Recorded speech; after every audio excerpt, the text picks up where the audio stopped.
ねえねえ、すみれ。今日はどんな話題について話していくと？葵、今日はね、ハリウッド屈指の大スターであるペドロ・パスカルの政治的、社会的活動と、それが今後の大作映画に与える影響という話題についてよ。現在、パラマウントとワーナーブラザースという巨大映画会社の合併案が出ているんだけど、彼がそれに反対する業界関係者の署名に加わったことで、俳優と活動家の境界線について大きな議論を呼んでいるんだよ。今日はペドロ・パスカルの過激な社会活動の歴史、そしてそれが今後のマーベルなどの超大作映画にどのような影響を与えるのかについて徹底的に解説していくよ。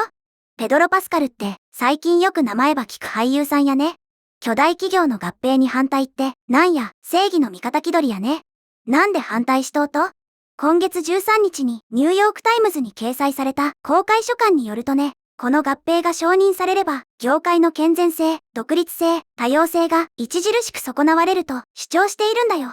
つまり、大きな会社が一つになると、お金儲けばかりが優先されて、多様な作品が作られなくなったり、作り手が自由に表現できなくなったりすることを危惧しているのよ。なるほどね。まあ、一理あるっちゃあるばってん。自分が、その巨大なハリウッドの恩恵ば、受け取る大スターのくせに、なんか矛盾しとる気もするね。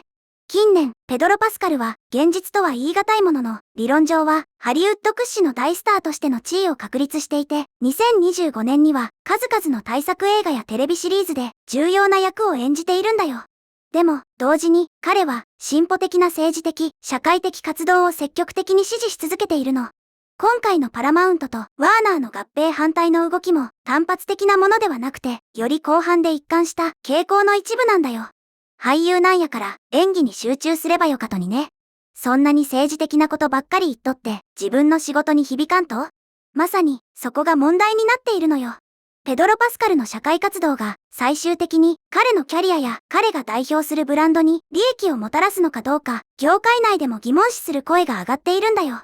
そりゃ相対。スポンサーとか映画会社からしたらあんまり政治的なこと言われると扱いづらいやろうけんね。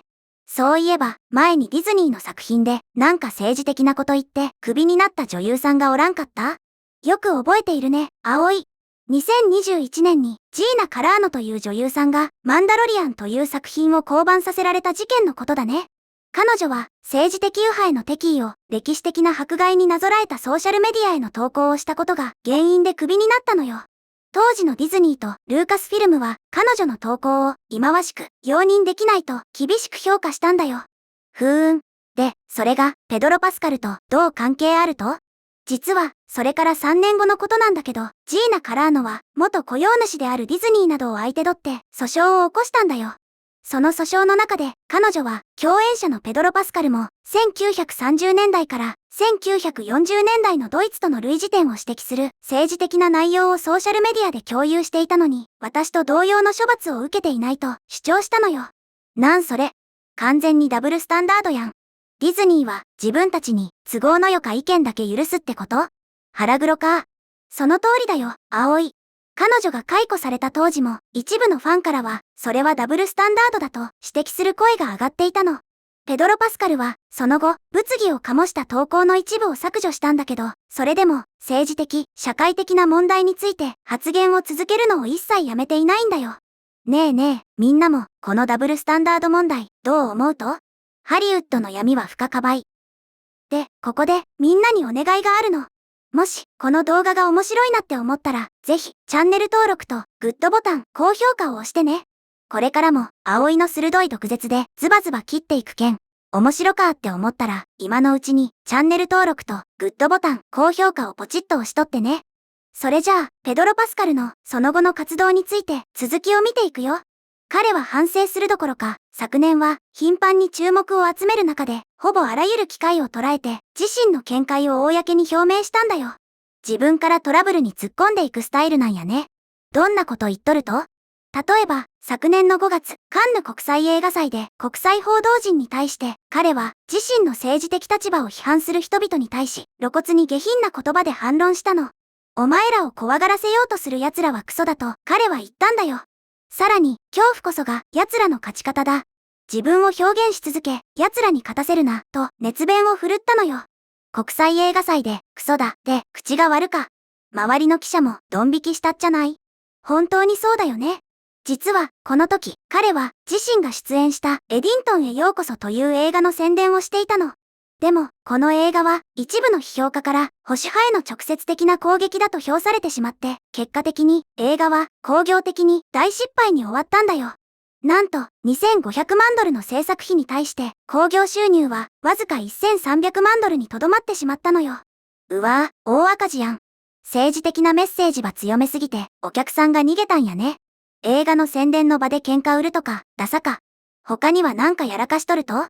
翌月の6月には、バニキフェアのインタビューで、あの有名な J.K. ローリングを批判したんだよ。ペドロ・パスカルの妹、ラックス・パスカルは、出生時の性別とは異なる性自認を公言しているんだけど、ペドロ・パスカルは、J.K. ローリングが女性専用スペースを提唱していることを、いじめだと非難したのよ。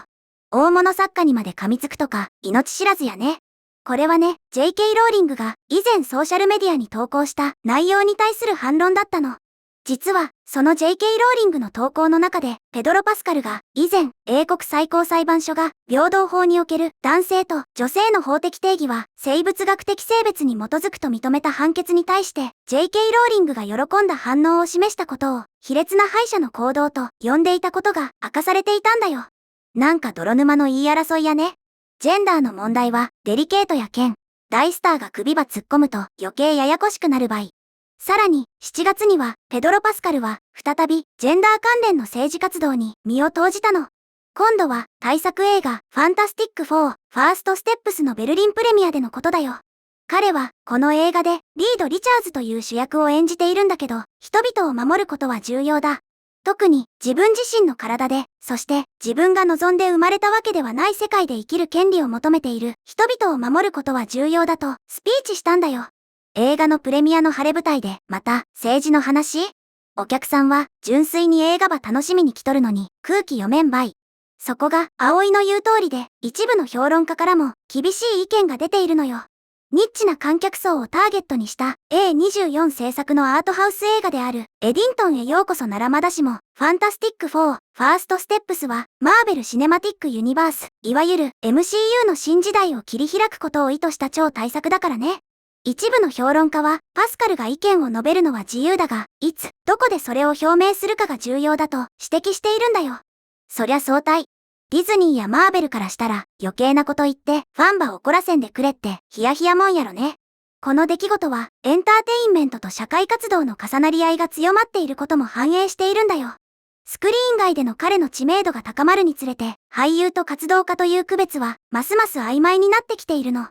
俳優なんやから、まずは演技で勝負せんねって話したい。今年は、どんな映画に出ると？今年、ペドロ・パスカルは、ディズニーの2大作品に出演する予定で、まず、5月には、スター・ウォーズ、マンダロリアン&グローグーに主演するの。ただ、同作は、スター・ウォーズ作品としては、比較的控えめな興行収入が見込まれているみたい。そして、12月には、史上、最も制作費のかかった映画と言われている、アベンジャーズ、ドゥームズデイで、リード・リチャーズ役を再び演じる予定なのよ。史上最高額の制作費？そんな大事な映画の主演が、政治的な発言ばっかりしよったら、絶対いつかボロが出るばい。だからこそ、今回、彼が、パラマウントとワーナーブラザースの合併に反対する公開書簡に署名した決断が、大きな注目を集めているのよ。これは、あからさまな政治的ジェスチャーではないものの、この署名によって、ペドロ・パスカルの活動家としての評判が、さらに、確固たるものになったんだよ。どんどん、活動家としてのイメージが強くなっとるんやね。映画に悪影響は出んと？そうなのよ。多くの関係者にとって、それが彼の作品にどのような影響を与えるのかという疑問がますます高まっているんだよ。観客は彼の演じるキャラクターたちの冒険に引き込まれるのか、それともその背後にいる人物に気を取られてしまうのか、それが今後の最大の焦点になるよ。ネットのみんなは、このペドロ・パスカルのおじさんのこと、土幻をモットーと、ネットユーザーからの反応も賛否両論で、肯定的な意見としては、自分の信念を曲げずに弱者のために発言し続ける姿勢は素晴らしい。大スターになっても社会問題から逃げないのは尊敬するという声があるの。でも、一方で、映画を見るときは、現実の政治を忘れたいのに、俳優の思想がちらついて邪魔だ。ジーナ・カラーノがクビになったのに、パスカルはお咎めなしなのはやっぱり不公平だ。自分の意見を押し付けるだけで、作品の足を引っ張っている、といった厳しい反応もたくさんあるんだよ。やっぱりダブルスタンダードに対する不満とか、純粋に映画を楽しませてくれっていう意見が多いんやね。正義感ぶって自分の意見ば押し付けるんは博多じゃ好かれんばい。今後、彼の主演映画が公開された時にお客さんがどう判断するか見ものやね。ということで、今日はペドロ・パスカルの政治的活動とハリウッド映画への影響という話題について見てきたけど、みんなはどのように思ったかな？今回の動画の感想は下のコメント欄で教えてね。もし、この動画が役に立ったと思ったら、高評価とベルマーク。チャンネル登録まだの方は、チャンネル登録もよろしくお願いします。では、また次回の動画でお会いしましょう。すみれの最新動画は左、おすすめ動画は右です。どちらも見てくれると嬉しいな。